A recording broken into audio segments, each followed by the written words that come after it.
Good evening.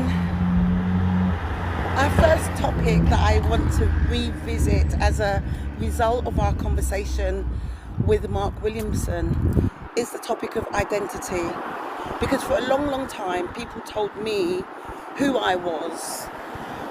I think during my time in care, a lot of things were written down about me, a lot of things were logged about me, and I caught wind of some of that stuff through conversations that some of my foster carers had on the phone with their friends, and through reading little snippets of my care file when I was quite young.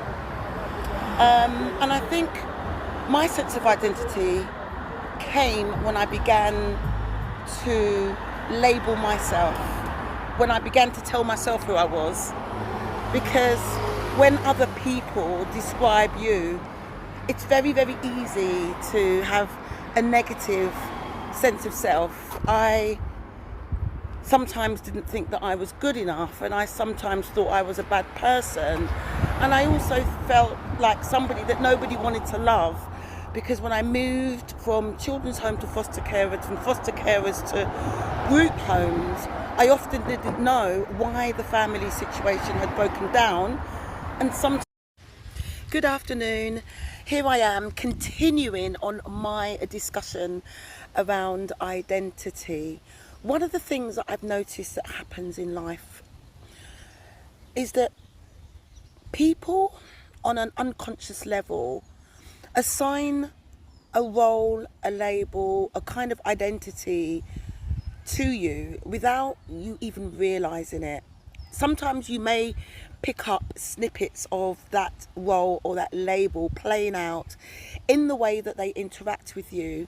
And I know for myself, one of those labels was strong black woman, independent, social butterfly, confident.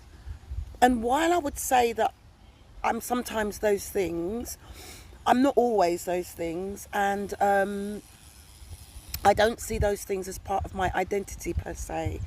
I just know that in some situations I can be quite strong.